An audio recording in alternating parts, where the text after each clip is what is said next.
Hola everyone, this is Shaz with a channel update and a little bit of Rantervations toward the end. I'm doing this unscripted and completely off the cuff because when I was doing it scripted, I write well, but when I read it back, no matter how hard I try, I just tend to have it come out too measured, so I end up sounding like a robot and it just sounds boring as fuck. So to try to have it more conversational, as if I'm sitting with any one of you in a room, just chatting about whatever, I'm going to try doing it off the cuff. I will do some scripting on future episodes, only to keep me from going all over the place, to be able to use as a guide where I can make my points efficiently. So we'll see how that goes, but I'm a work in progress, so I'll just keep plugging away at it. The avatar I'm using, his name was Rocky, and he was our dog for almost 15 years in that neighborhood. And we were lucky to have him for that long, but we had to euthanize him on January 7th. So in honor of him, I'm using him. It's not an easy decision, euthanizing your animals. It kind of comes down to, are you doing it too early or did you wait too long? And it's hard. It is a really hard thing to do, but it's even harder to watch them suffer. And I don't regret the decision too much. I just kind of wonder if I should have done it sooner. But when we give him the medication, a lot of times he would bounce back, and he seemed fine. So I don't know. This is going to be something that I have to live with. But it's a lot better than a friend of mine. She had a cat for 20 years, and she was even telling me that my cat's dying. And she just couldn't bring herself to euthanize the cat, take him to the vet. But the problem was that toward the morning, the cat suffered this very painful seizure, and it was just heartbreaking for her to watch, and it's tearing her up on that. But I can't fault her for that, because having been there a couple times myself, this is the second dog I've had to euthanize like that, and had others just die on me. It's an extremely tough decision. And it's expensive to get animals euthanized. I was lucky that the vet that I took Rocky to, I was able to have it done for free just because of financial reasons. We just didn't have the money really for it. Because the minimum cost to have the dog euthanized would have been $148 and can go up to over $200. You can only imagine what other vets charge, and that's if you're not getting hit with after-hour fees. I had Rocky euthanized at about 2 in the morning, so really could have ended up paying through the nose. But the vet I took him to was great, but not everybody's as lucky to have access to that. So I can't fault anyone for the decisions that they make. You just go with the best you can at the time. And all you can do is live with it, like anything else. Alright, so before I continue further, I wanted to address my name is BOSE and I hate the dislike button. You left a comment on my observations owning my mistakes, my apology to official GATG video.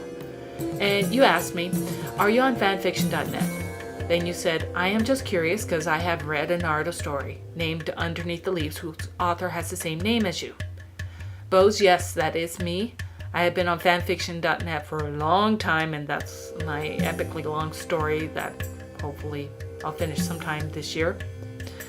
But yes, that is me on that. So I wasn't ignoring you. It just, for whatever reason, your comment didn't appear on my video, and I kept trying to reply through the email, even tried sending a message, nothing. So if you're watching this, that's your answer. So my apologies on that.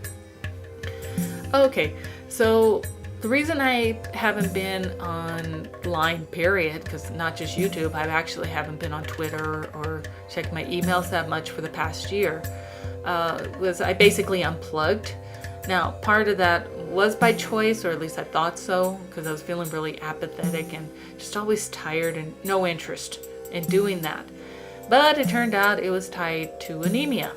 And my anemia was the side effect of a condition I didn't know I had called fibroids. Now, fibroids only occurs in women about 30 onwards to menopause, and they're benign, non-cancerous tumors that grow in your uterus and can be extremely painful from what I understand. And I say from what I understand because I only experienced a great amount of discomfort. I have a high pain tolerance. So which kind of is why I didn't really realize there was a problem going on, because I had a recurring pain that would come and go.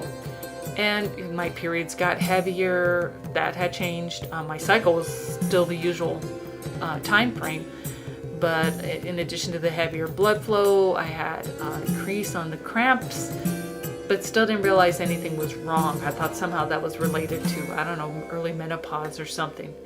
So it turned out I actually had fibroids, and they were big.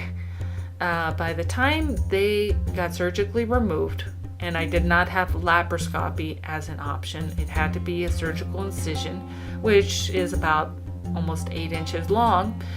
And the tumors, there were 3 of them, the biggest being about the size of an American football, and all 3 of them weighing over 2 pounds. But really, they just look like little mini brains in a bucket. It's kind of interesting.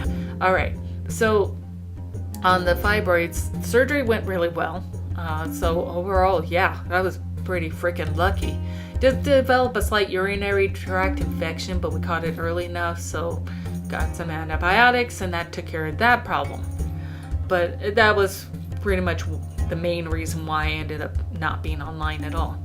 So from here on out, I'm still going to be trying to create content. It's still going to be based on whatever interests me. It'll be whatever I feel like putting up. But I'm going to try to be more consistent, because there is always something that I either have thoughts on or just royally pissed off on. In addition to that, what's funny is I will have another video coming out. And I say funny because it's not published. It's unlisted at the moment until, like I said, this one comes out. I edited it. It's kind of a travel vlog, so it is different than what I've done before. And what happened was I sought out royalty-free music and did the search. The website said royalty-free, etc. Ended up being incredibly stupid as I get an alert from YouTube stating that I've got a copyright claim against it, because the music company that owns the royalty-free songs basically have it set up to have copyright claims submitted against videos that use their songs. Yeah, royalty-free songs supposedly, and if you put on a YouTube video, you get a copyright claim.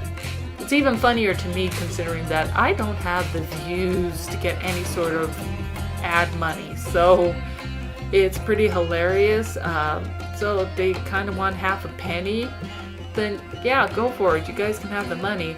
Unfortunately, I'm sure the music company is not going to give any of that money to the artist, which is a really fucked up part. I'd be less sarcastic and cynical if I knew for sure it was going to the artist, but come on, the music company's going to keep every grubby dime they can get. But whatever, that is the way the things are, but I thought that was funny that happened. And still in the vein of YouTube, I am freaking sick of this Logan Paul shit. I'm looking at the Yahoo News feed, and there's more articles coming out. One on Jake Paul commenting on his brother, how he didn't mean any harm, and another article related to the changes resulting in YouTube from Logan Paul's stupidity.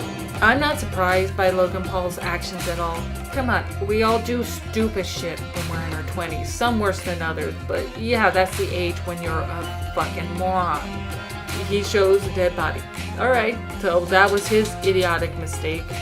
In general, he panders to the lowest common denominator on YouTube, and it's not necessarily a strike against kids, it's against anybody that immature that likes that shit. But hey, you like the frat boy shit? Go for it, enjoy it, with my blessing.